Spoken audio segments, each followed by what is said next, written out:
Se titula Luces y sombras, posibilidades e imposibilidades en el aula. Está a cargo del licenciado Víctor Tomé, quien es psicólogo, consultor, docente e instructor.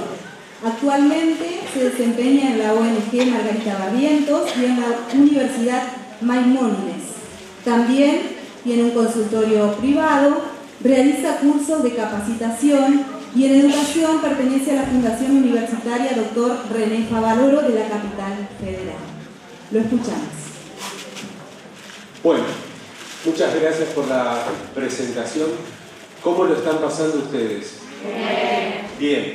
Bueno, hay algunas cositas que yo estoy desde el inicio de esta jornada y ya a esta hora es como que estoy con el síndrome de Mirta Legrand. Lo digo, no lo digo, lo recorto, no lo recorto. ¿Le parece, señor director? Ajustamos la hora, un cortecito, por favor. Bueno, todo esto, así que comprendo un poco la realidad, lo que decían. Estamos desde muy temprano, algunos sé que iniciaron su decisión de estar acá desde muy temprano en el día de ayer, viajando. Eso lo vamos a tener en cuenta, ¿sí? Bueno, antes que nada, la disertación que me toca a mí, o fue pedida, pasó como por todo un proceso. Yo creo que podía describir muy bien toda una trayectoria pre, durante y post-congreso, ¿sí? Hablar un poco de algunas cuestiones que tienen que ver con el por qué hoy día tenemos tantos alumnos con dificultades y por otro lado conversar un poquito con ustedes acerca de lo que es el tema de integración, inclusión, pero no tanto tal vez desde los alumnos, sino tal vez un poco más mirado desde lo que nos genera a los docentes, ¿sí? Yo creo que todo proceso de enseñanza-aprendizaje nos convierte a nosotros en seres transformados. Cuando uno está totalmente puesto ahí y de una manera presente, ¿sí? Esta jornada, este momento con ustedes, la idea es provocar un encuentro que sea distinto, tendrá algunos ribetes, algunos comentarios parecido a lo que ya lo expresó Ruth, a lo que dijo Chansky, a lo que decía recién el doctor desde la neurología o las neurociencias, ¿sí? Entonces vamos a tratar de mirarnos un poquito a nosotros, de sentirnos, encontrarnos y provocar este tiempito que estemos acá, que no va a ser mucho, prometo, lo más cómodo posible, ¿sí? Y quiero decir que hoy a la mañana, ni bien llegaba, me comentaba Alejandra acerca de esto que anunciaba recién la persona que presentaba.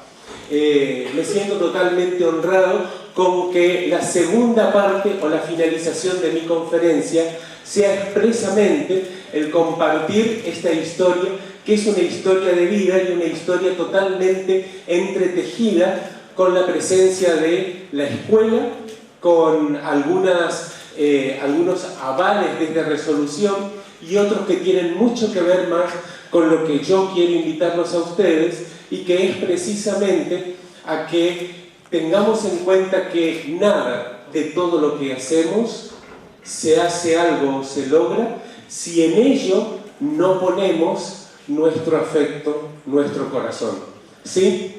Bueno, Marturana afirma esto precisamente, que la única emoción que expande la inteligencia es el amor. No voy a hablar de educación emocional porque creo que las emociones no se educan.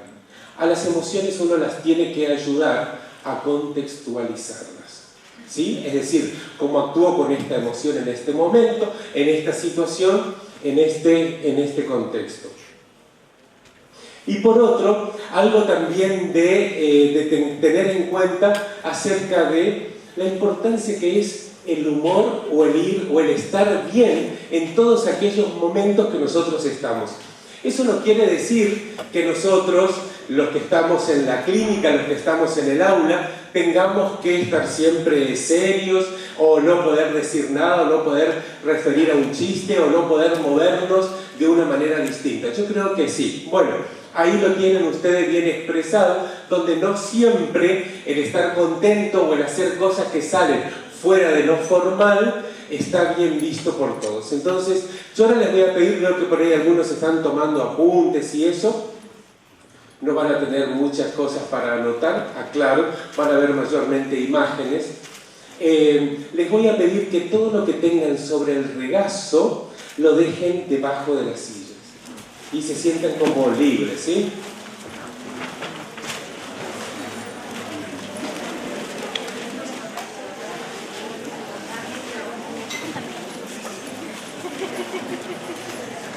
Bueno, todos entendemos un poquito lo que son los gestos, entonces yo voy a invitar que ustedes hagan lo que yo voy a ir haciendo, ¿sí? Obviamente que vamos a escuchar un tema musical, seguramente todos los conocemos.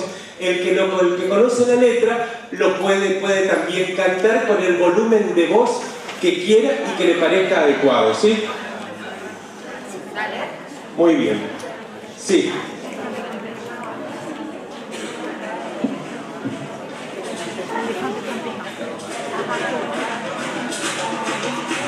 Un poquito más fuerte. Todos vamos.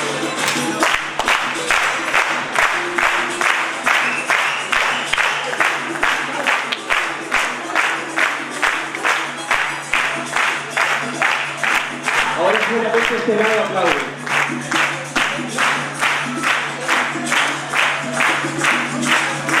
Ahora solamente este lado.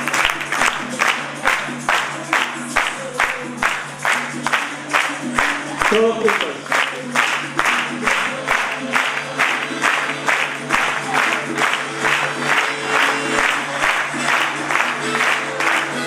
Muy bien. Ahora nos paramos todos.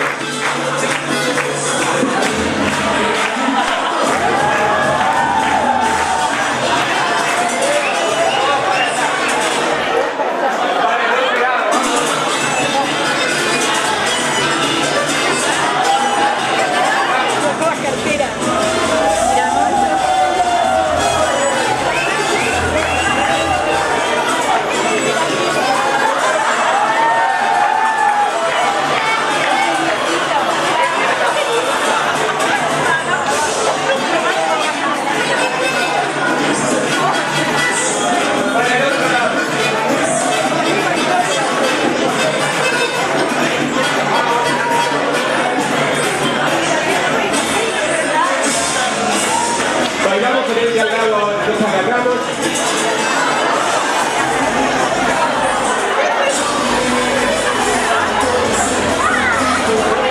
Bueno. Ahora seguimos cada uno con las palmas.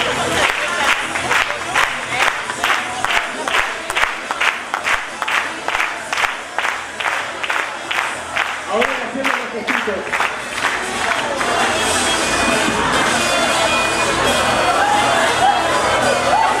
Muy bien, vamos, una vueltita más.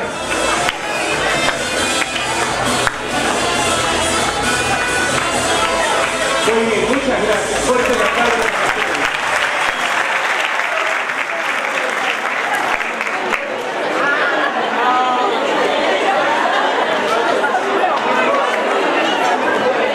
Bueno, esto era un poquito como para romper el hielo, porque después de tanta teoría escuchada durante el día, mamita, ¿cómo estamos?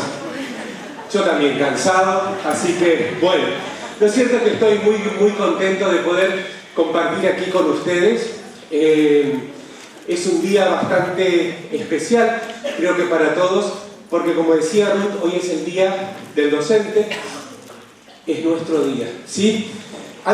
Para comenzar, quiero contarles dos casos en los cuales estuve trabajando bastante, y uno que fue reciencito, porque fue ayer a la tarde, antes de armar las cosas y de venir para Paraná.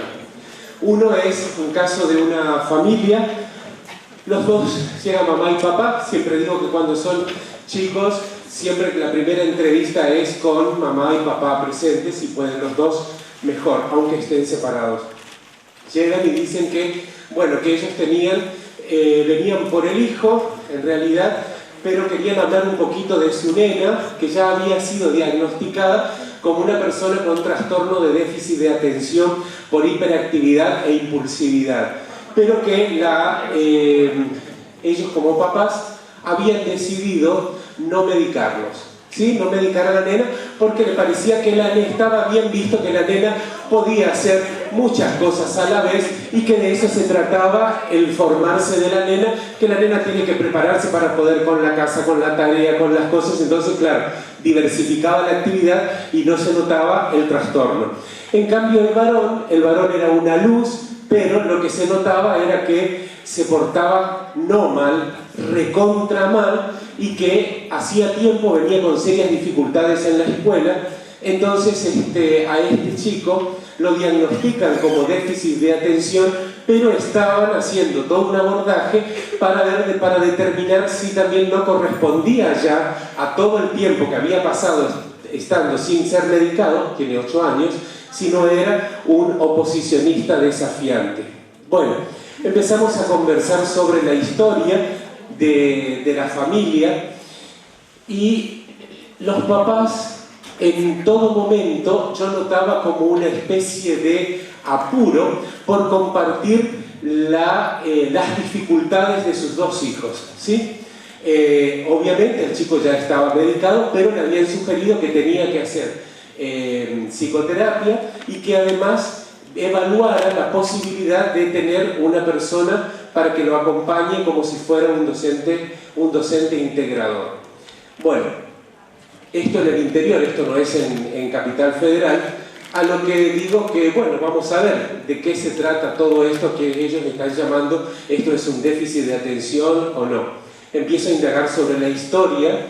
Entonces la mamá en un momento deja entrever y dice, bueno, yo no sé si en algo pudo haber afectado, pero yo hace 5 años que estoy con un tratamiento de cáncer de mama. Por lo tanto, dice, mis hijos prácticamente están solos o estuvieron solos durante mucho tiempo. Dice, yo no sé, dice, bueno, pero si corresponde o te puede servir de algo, dice que mi hijo Ezequiel tiene además una primita que falleció el año pasado por problema de leucemia. A todo esto, bueno, el papá irrumpe y dice, bueno, si ya vamos a nombrar, dice, todas las cuestiones necrológicas de la familia, cuando Ezequiel queda embarazado, yo pierdo a mi hermana también por un tumor que le descubrieron justo en ese momento. A todo esto, claro, yo escucho todo, sigo haciendo la pregunta, y cuando pregunto qué quieren hacer ustedes con sus angustias, el papá dice que lo trates a él. A lo que dije que no iba a haber posibilidad de atención si ellos no estaban dispuestos también a hacer algo con esas angustias, porque las respuestas que estaban dando sus hijos era un llamado de atención a esas angustias que no estaban elaboradas. Esto como primer caso. Segundo caso, llega otro papá con la madre por una nena de 4 años donde le confirmaron que estaban ante la presencia de un caso. El motivo de consulta era que hablaba, pero hablaba muy poco y no se comprometía con frases, con ideas, no podía relatar, no podía decir cosas coherentes.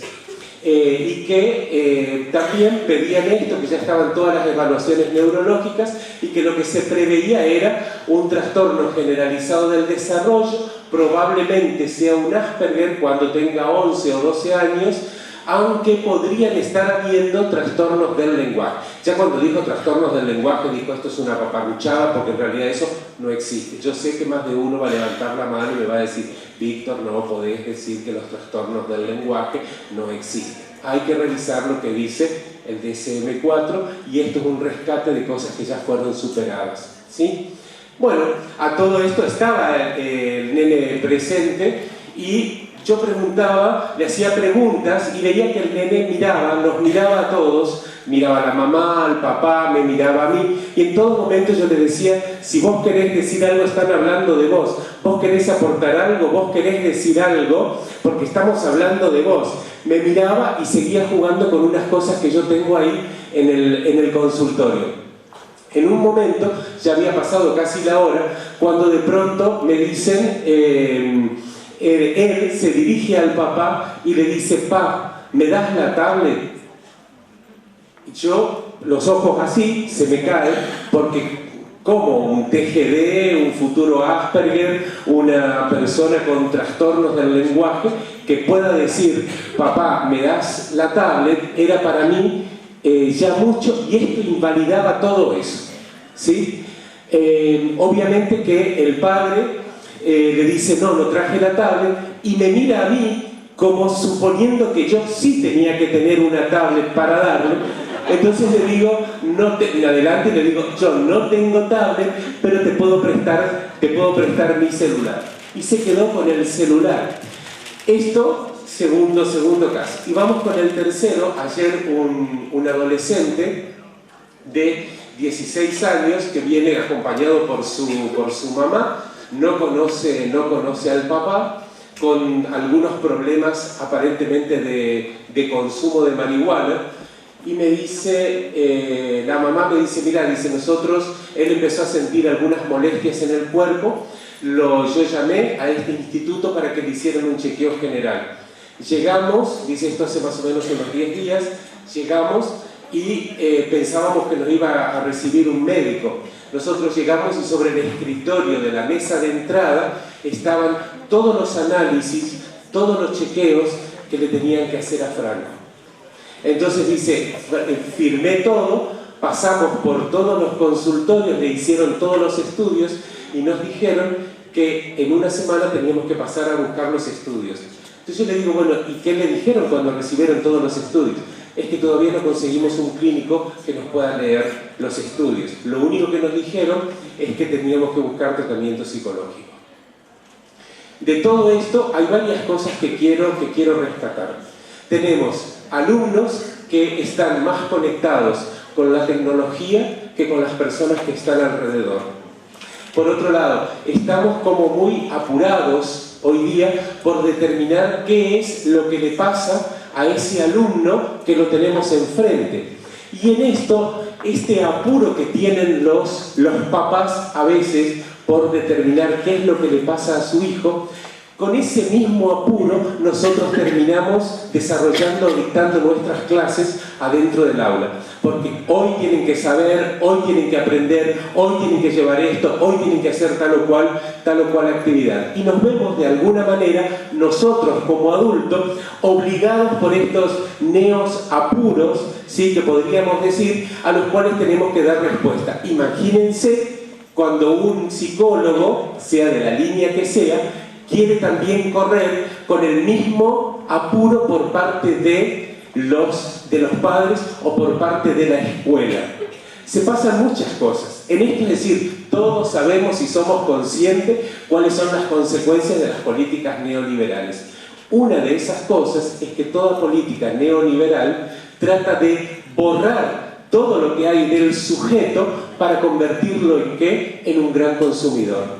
Entonces, y se nos dice hoy día que las cuestiones de economía son unas cuestiones de la depresión económica. ¿Por qué? Pero depresión también entendiéndola desde este sentido de no tener ganas. ¿Por qué? Porque el que está en un estado de felicidad plena no necesita consumir nada. Y el que está tirado, encerrado en su casa por un problema de depresión, tampoco consume. De lo que nosotros podemos deducir entonces que las industrias farmacológicas lo que tratan de hacer es controlar la conducta, tenernos a todos estabilizados. ¿Para qué? Para que consumamos mejor y para que consumamos más. Porque si estoy muy feliz, no me sirve a mí tener una población muy feliz y no me sirve tampoco tener una persona que no consuma. Necesitamos personas consumidoras, pero también personas que puedan estar controladas. Y en esto, mucho uno lo escucha desde la clínica, cuando de pronto encontramos personas que llegan con diagnósticos donde están todas las técnicas que se han tomado para poder arribar a ese diagnóstico, y uno no encuentra ninguna punta que podamos tener como referencia para saber cuál es el origen de ese sufrimiento, ¿sí? ¿Cuál es el origen de esa historia, o por qué ese alumno le está pasando tal o cual cosa en este momento de su historia?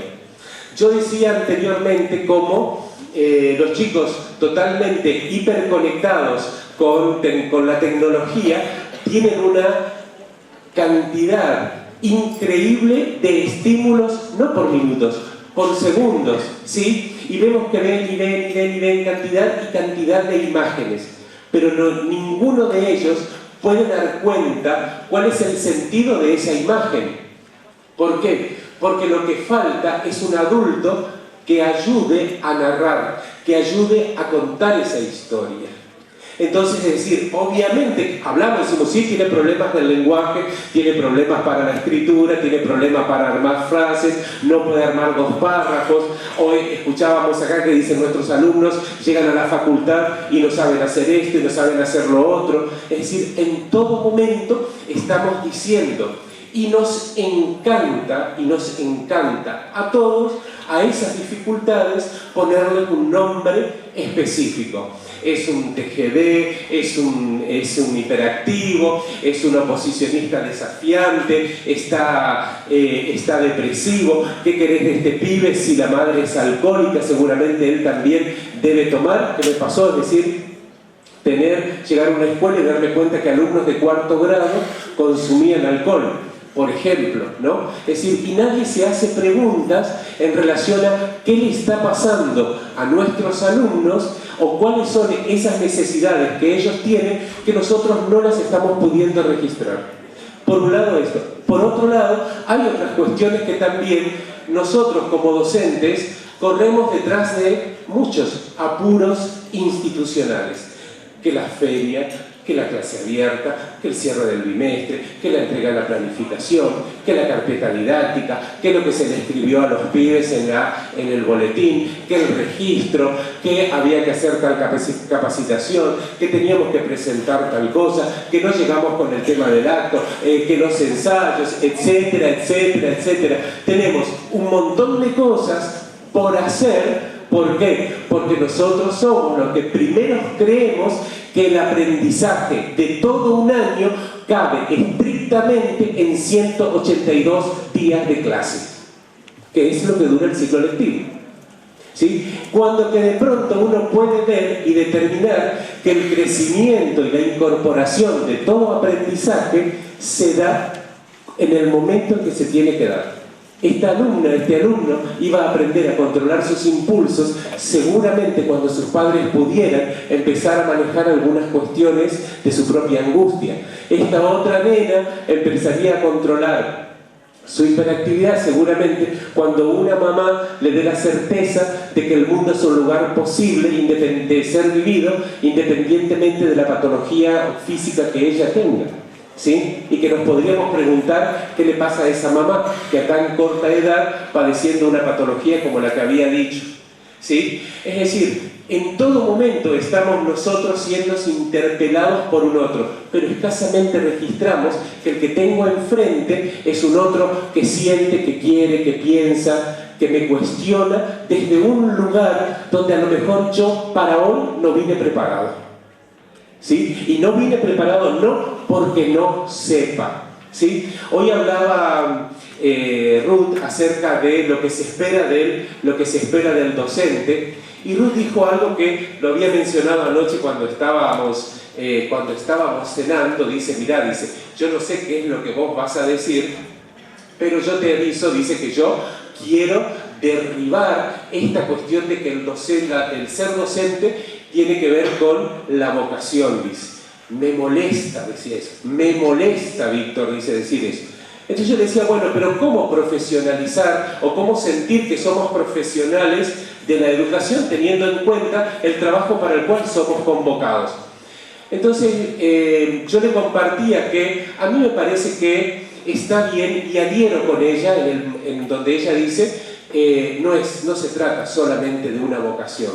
Pero también es decir, no se trata solamente de decirme, bueno, tengo el título y por eso yo soy un profesional de la educación. Yo creo que tenemos que empezar a resignificar también el rol nuestro. ¿Por qué? Porque profesionalizar la docencia implicaría no solamente contar con un bagaje de conocimientos, de formación, de información que me ayuden a comprender, a entender, a saber qué es lo que tengo que hacer cuando tengo un alumno frente a mí, sino que además me ayude a mí a hacerme preguntas en relación a lo que estoy viviendo en ese momento en el aula, ¿sí? Pero además de hacerme preguntas, tratar de crear nuevos conocimientos, tratar de ir creando con la presencia del alumno nuevas estrategias que me permitan a mí seguir sabiendo o seguir teniendo en cuenta cuál es el motivo por el cual yo estoy parado ahí.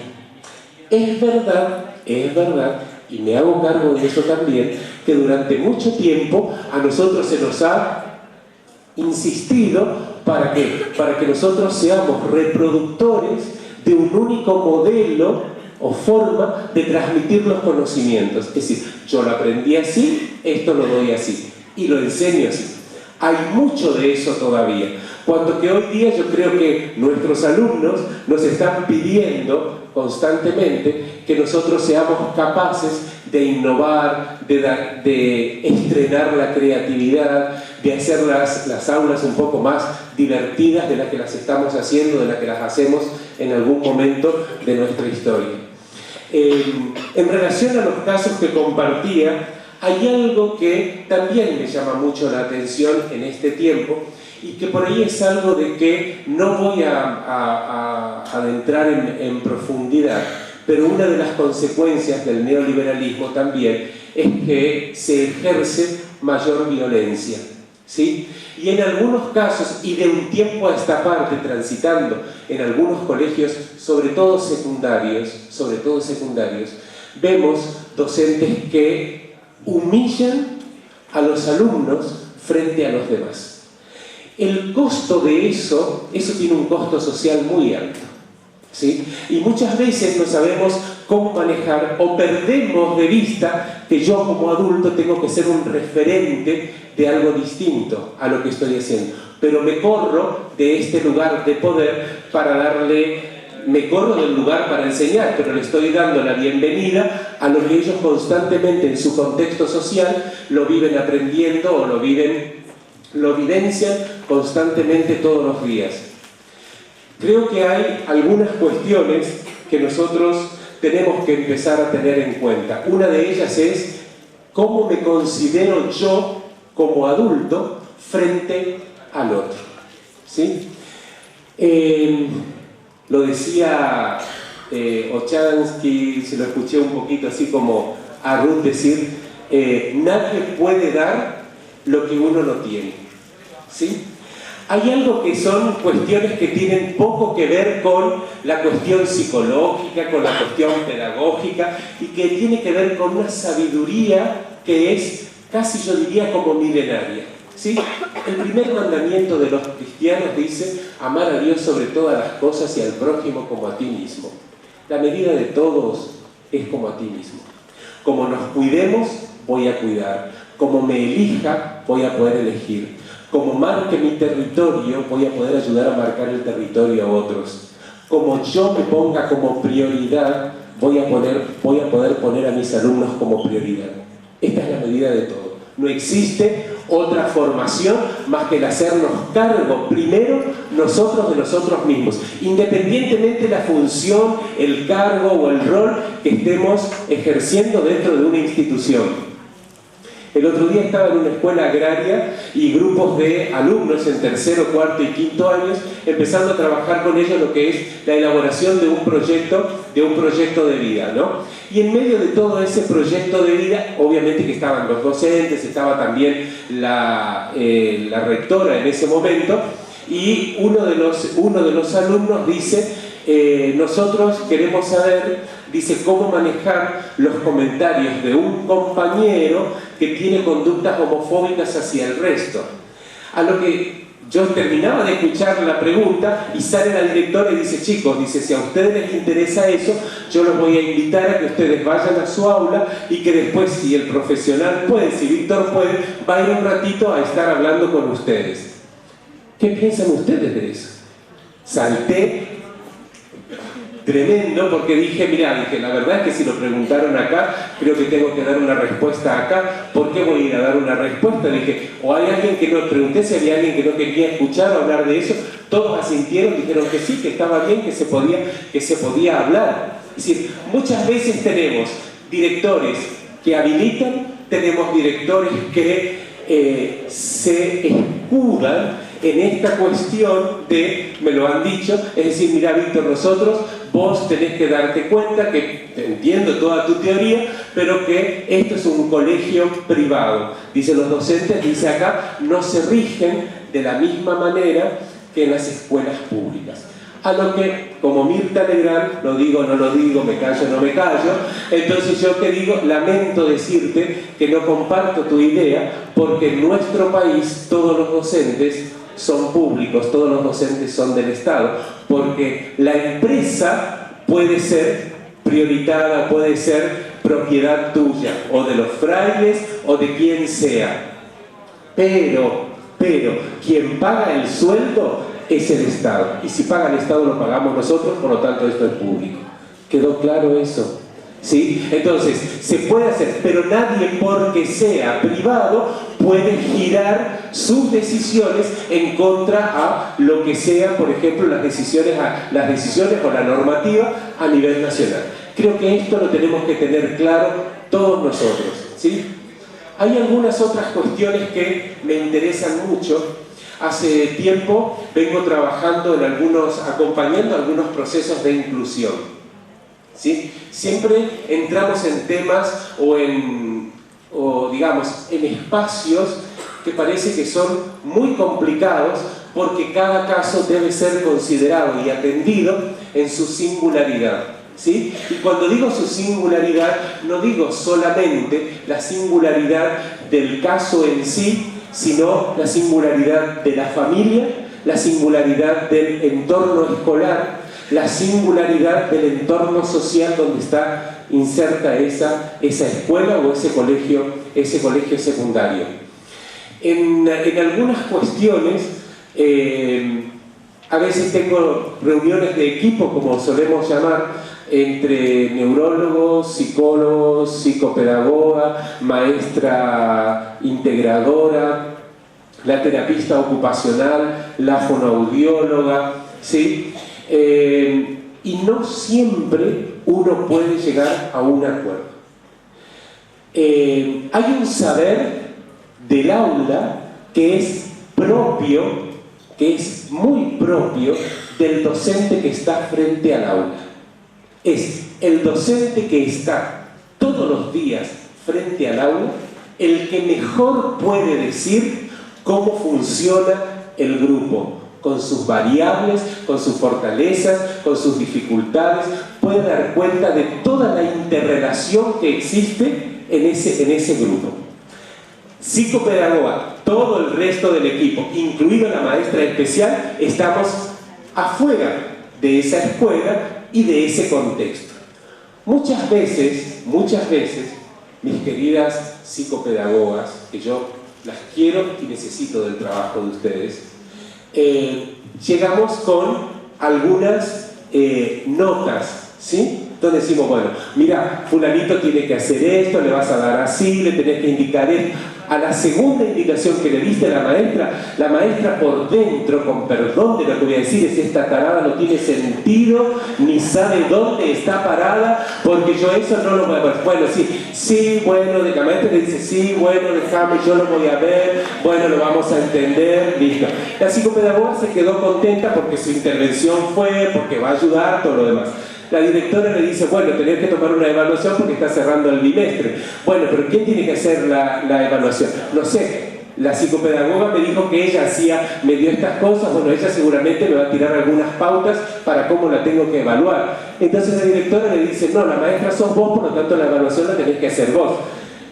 Y si tengo en cuenta lo que me dijo la psicopedagoga, no la tengo que evaluar.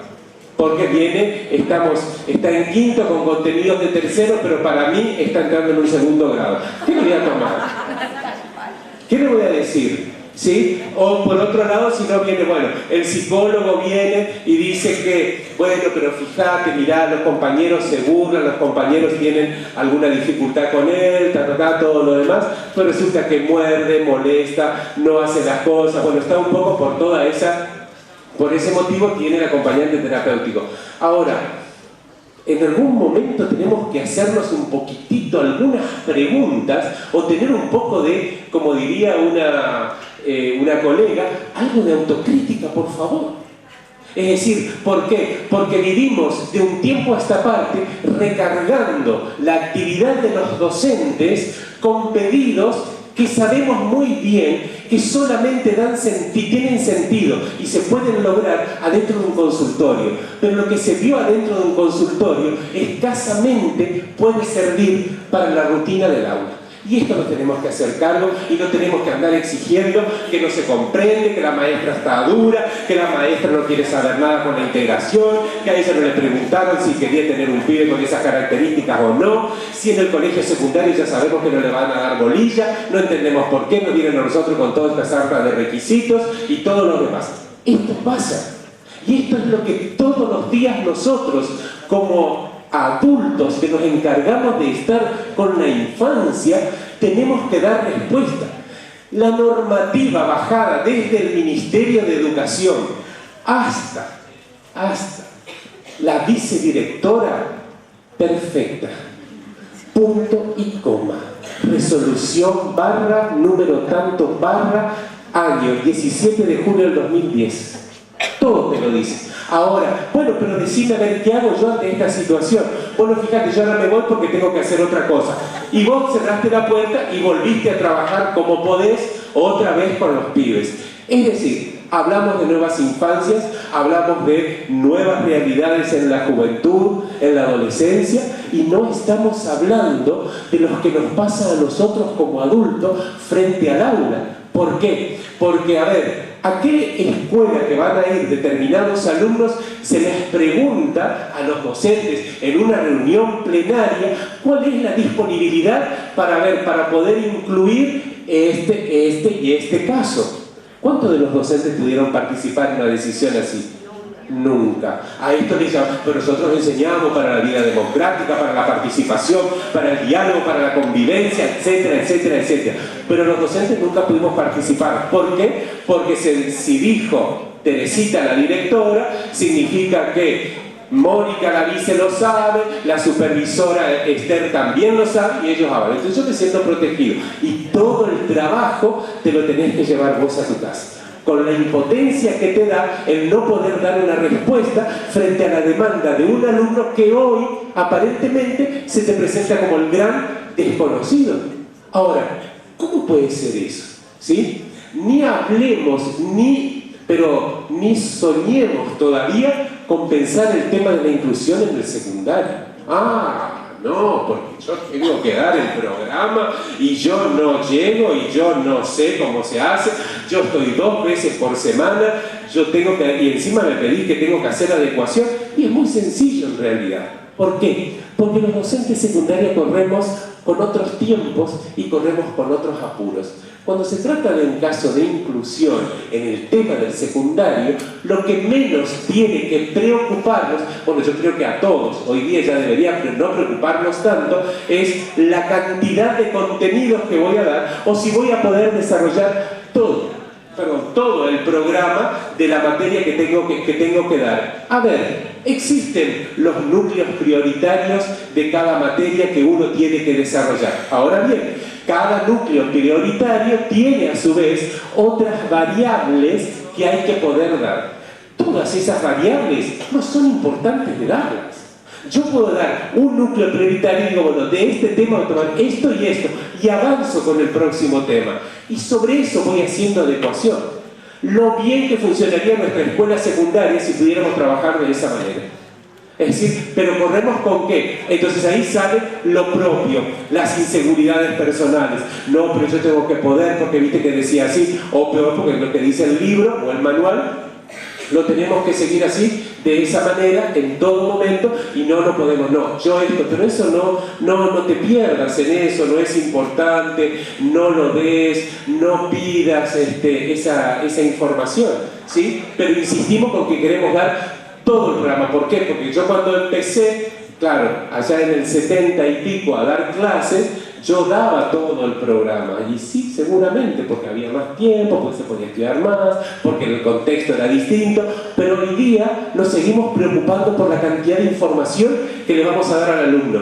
Y no estamos teniendo en cuenta la calidad de lo que le estoy dando, y por sobre todo, es decir, yo como docente, como docente del secundario, tengo en cuenta que ese pibe que me está mirando ahí, me caiga bien o no me caiga bien, sepa que está bien o sepa que tiene un montón de dificultades, que se droga, que se da, que se fuma, que anda por la vida sin manija, por ahí como decimos. Es decir, puedo tener en cuenta en algún momento de todo el ciclo lectivo que me está mirando a mí como adulto y que yo tengo la responsabilidad de poder significarle algo distinto de lo que ya su propio entorno, su propio contexto le está determinando todos los días.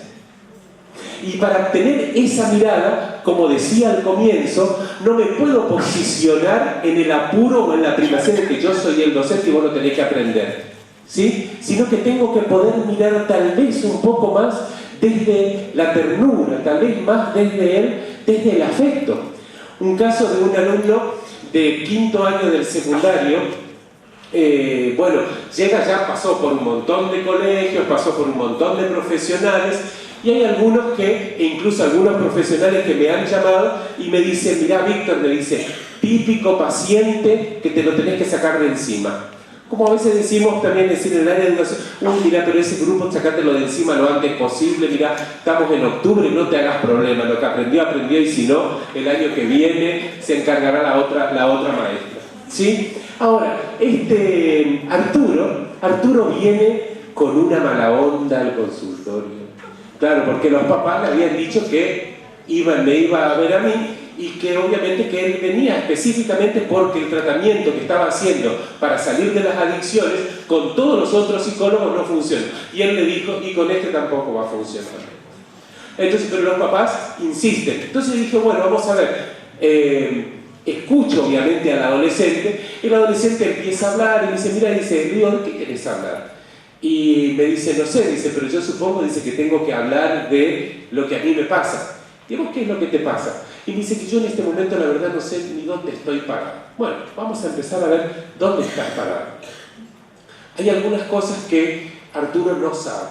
Por ejemplo, es decir, él sabe que es adoptado, sabe que su mamá, es decir, lo dejó, que él no es una familia en la cual él no conoce, ¿sí? Tampoco tiene ganas de conocer aparentemente a su familia, pero dice, la verdad dice que a mí me hubiera gustado, dice, tener una sesión hoy, dice, donde yo quisiera que me cuentes, dice, ¿cómo es tener hermanos? Bueno, entonces empezamos a hablar, a relatar historias, a ver de gente que él conocía, de compañeros, a ver qué era lo que pasaba. Entonces él dice, en un momento, dice, vos sabés, dice que yo no sé si mi madre biológica tiene hermanos.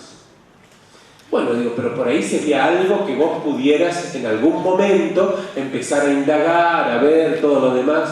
Y me dice, sí, dice, pero yo sé, dice que frente a esto mío, yo tengo que, no me voy a bancar el dolor que le voy a provocar a mi mamá del corazón. Y digo, pero es un derecho que vos tenés a saber tu historia, a saber de dónde venís, a saber con quién estás, qué es lo que vive esta otra familia. Bueno, queda así, y en un momento le digo, bueno, ¿querés que empecemos a hacer algunas cuestiones para hacer algo de orientación vocacional, para saber qué querés estudiar el año que viene, si te gustaría o no? Y me dice, sí, dice, la verdad que eso me ayudaría. Bueno, en algunas de esas sesiones, Arturo dice, vos no te das una idea, dice, las ganas con que yo estoy esperando este tiempo para poder venir a sesión. Dice, lástima que lo estamos haciendo cada 7 días. Bueno, le digo, si querés lo podemos ver, podemos poner 2 veces. Bueno, me dice, dale, yo quiero venir 2 veces. En medio de estas veces que él viene, yo en un momento hablando con los papás, le pregunto si ellos tenían algo de información en relación a la historia biológica de Arturo. Y el papá me dice, mirá, Víctor, dice, la verdad, dice que nosotros no te lo queremos contar porque, dice, esto es algo que a nosotros todavía hoy día no lo podemos superar, dice. Y lo cierto, dice, es que nosotros nos hacemos cargo, nosotros, dice, nos hacemos cargo porque sabemos que lo que hicimos no estuvo bien. Dice, cuando a nosotros, dice, Arturo se nos fue dado en adopción, la mamá al poco tiempo queda embarazada. Cuando Arturo dice, empieza su preescolar, dice, el hermanito, el único hermanito que él tiene, fallece de una muerte súbita. Y la mamá desde ese entonces lo buscó, hemos llegado a un montón de situaciones difíciles, hemos tenido que emigrar durante mucho tiempo a vivir en otras localidades, porque lo cierto es que para nosotros no soportaríamos esa pérdida. De ahí en más, imaginen ustedes todo lo que le pasa a Arturo. ¿Y dónde está realmente el problema? Claro, después queremos que deje la marihuana, queremos que deje esto, que controle sus impulsos. Busca ese hermano, porque algo intuye desde su propio ser que esa mamá lo está buscando.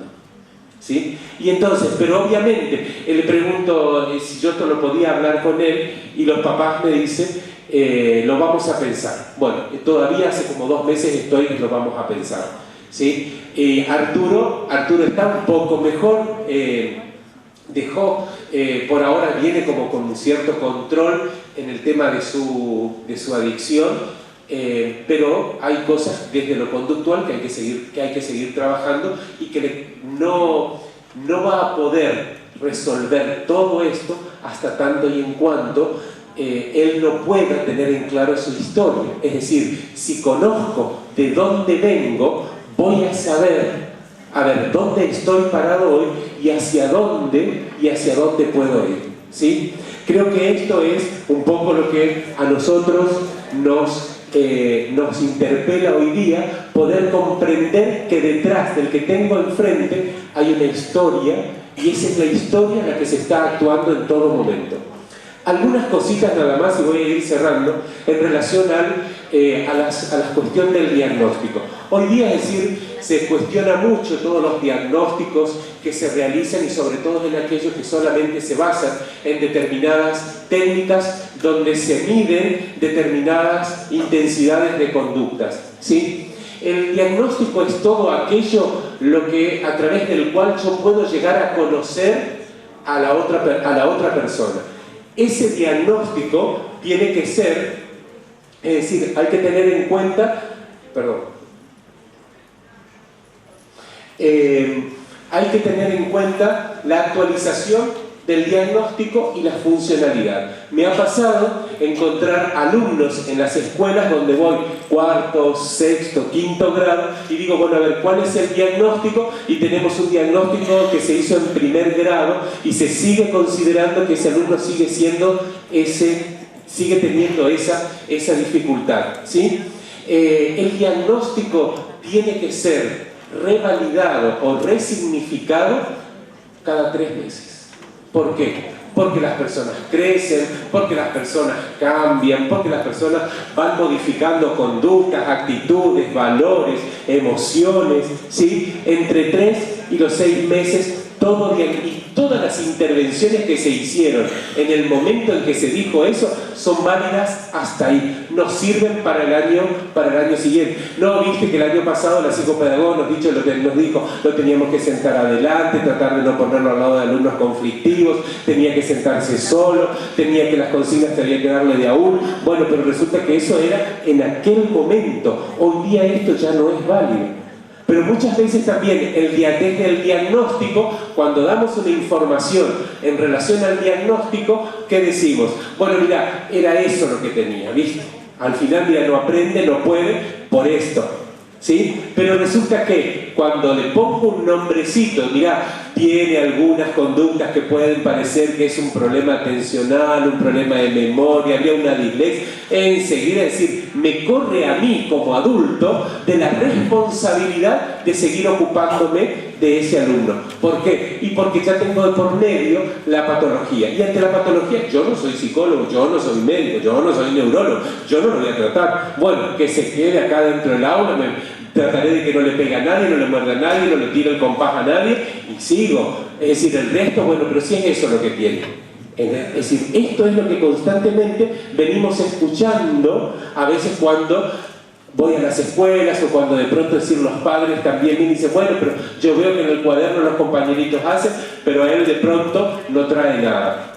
¿Sí? Entonces, el diagnóstico tiene que ser algo orientativo y todo diagnóstico tiene que dar por igual, con la misma intensidad en que se describe lo que le pasa, tiene que poder indicar todo lo que sí puede hacer ese alumno y todas las dificultades que hoy se le presentan y cómo poder abordar esas dificultades o esos desafíos. Un diagnóstico que no tenga estas características es tendiente ¿a qué? A la discriminación, al no ocuparse, al quedarse fuera del sistema. ¿Sí? Entonces, esto es lo que nosotros tenemos que empezar a considerar y a tener en cuenta, según, como decía, las indicaciones. Por ejemplo, es decir, el caso particular de cada uno de ellos. Y revisar el diagnóstico en la medida que la persona crece para fortalecer aspectos positivos y para que las orientaciones sean pertinentes, adecuadas y responsables. ¿Sí? Que sea funcional, es decir, que si yo resalto que solo resalte lo cuantitativo o lo cualitativo, lo que no puede la persona para fortalecer el veredicto es un papel que simplemente, es decir, ayuda a discriminar. Hay algunas estrategias que sirven, por ejemplo, el ser optimista, ¿sí? Darnos cuenta que nosotros tenemos que tener una mirada, intención de cambio. Empecemos con la intención de poder cambiar o de poder modificar algunas cosas. La mejor estrategia es saber, como decía Ruth en una de las últimas filminas, es decir, para educar a un niño se necesita una tribu. Darnos cuenta que en la escuela solo no podemos y que si tenemos alumnos con ciertas dificultades es responsabilidad de todos, mayormente de la directora y de la vicedirectora. ¿Por qué? Porque lo que se pide hoy día no es, yo decía, a veces me dicen, Víctor, tenemos que seleccionar un director o un vicedirector para la escuela y eso. Entonces yo pregunto, bueno, ¿qué es lo que vos querés? ¿Vos querés alguien que sepa o querés alguien que sepa gestionar? Y más de una vez, mira, yo que sepa todo, porque viste cómo están los docentes hoy día.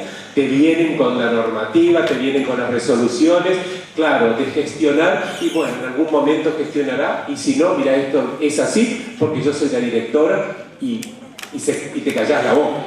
¿Sí?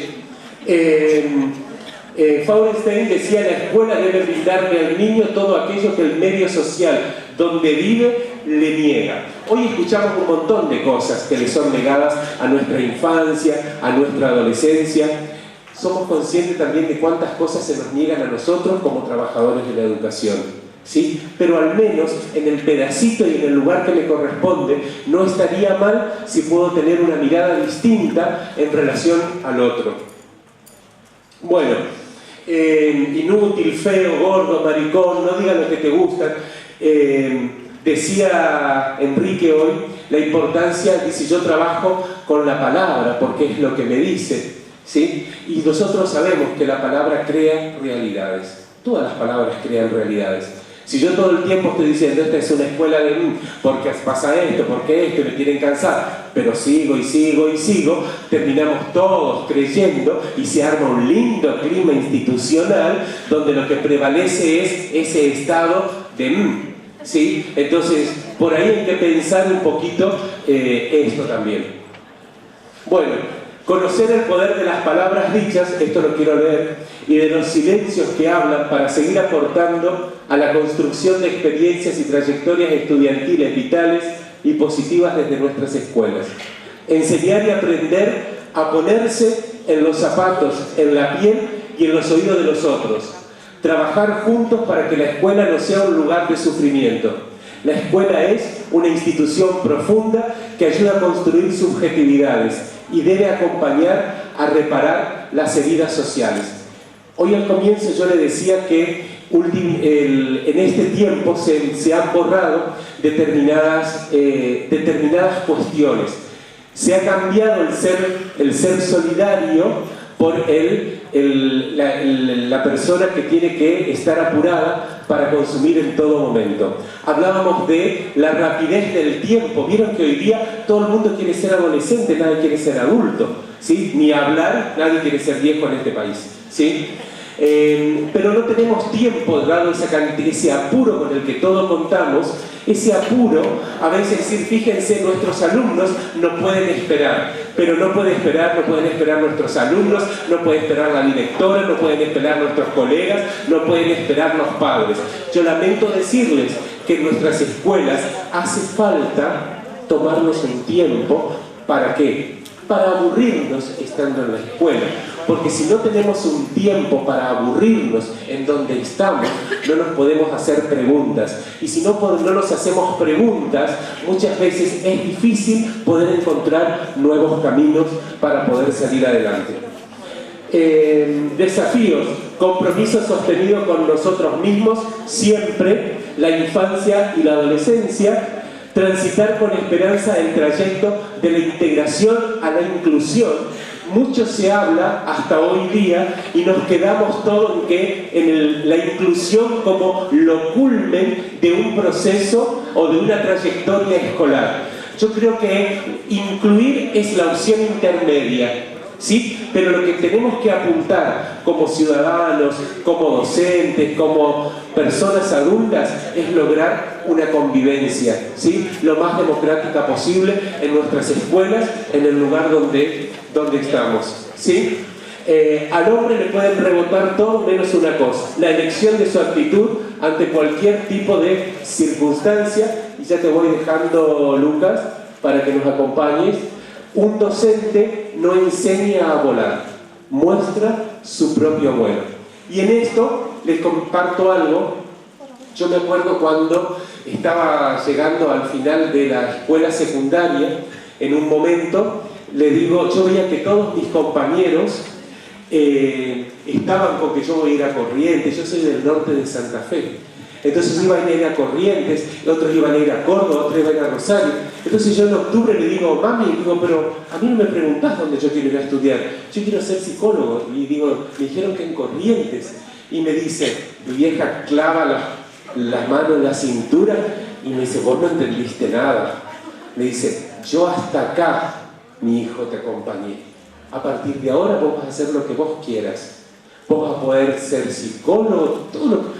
pero vas a tener que trabajar para eso. Horrible me sentí en ese momento, pero dije, nada me va a vencer, nada me va a vencer. Como tenía que ir al servicio militar, tenía que esperar al año siguiente a ver si iba o no iba. La verdad es que salvé, era hasta el 7:17, 7:15. Bien, dije, bueno. Entonces mi vieja me dice, mira, acá en el norte no te vas a quedar. Me dice, andate a otro lado. Pero mami, ¿dónde voy a ir? Digo, no, yo no me quiero ir. Si no, digo, ¿dónde? ¿Cómo? No sé, hay gente que se va, que trabaja en otro lado, que paga con su trabajo el estar en alguna pensión, pero no es lo que yo quiero. Bueno, me dice, acá a 15 kilómetros enseña el magisterio. Yo te voy a pagar el colectivo para que vayas las primeras 2 semanas. Después arreglate las voces. Bueno, dije, bueno, está bien, mami, yo empiezo el magisterio. Día lunes, lunes de abril, voy a arrancar el magisterio. Empiezo el miércoles, ella trabajaba en la cocina de la escuela en el pueblo, viene y me dice la señora Rosaura, si te animás a estar en un preescolar, en jardín de infantes. Y le digo, bueno, yo fui, me dijeron que era por 2 días. Falta de maestros en la zona increíble. Bueno, fui, me quedé 3 meses, surgieron reemplazos, surgieron otras cosas. Cuando me di cuenta me recibí, pero nunca supe lo que era estudiar fuera del contexto que yo estaba viviendo y que vivía en ese momento, en esa situación, allá en el norte de Santa Fe. Luego, por esas cosas de la vida, me voy para Buenos Aires, empiezo la formación para la vida religiosa. A los 4 años digo, yo no tengo nada que hacer acá, me voy, ¿sí? Y digo, bueno, voy a empezar psicología. Claro, trabajaba a la mañana, trabajaba a la tarde, tenía que pagar alquiler, tenía que pagarle los gastos, y había años donde yo solamente podía cursar una materia. A todos los que están acá, les cuento que a mí me llevó casi 13 años recibirme de psicólogo. Daba un año, había algunos años que volví a hacer porque no podía con las cursadas, no podía con las materias, y esto me sirve a mí para compartir con ustedes. Cuando nosotros le decimos mucho a los chicos, sueñen, no pierden sus esperanzas, traten ustedes de lograr todo lo que se proponen, yo quiero decir que eso que le decimos a los alumnos lo tenemos que vivir nosotros.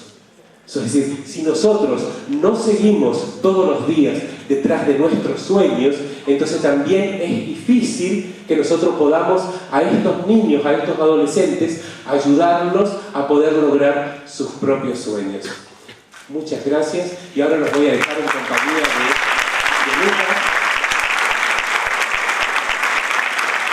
Muchas gracias, Víctor, por la presencia. Invitamos a la Secretaria de Cultura de Sara Contreras a realizar la entrega del certificado en donde consta que Víctor hoy ha estado acompañándonos y ha sido parte de este primer congreso de educación.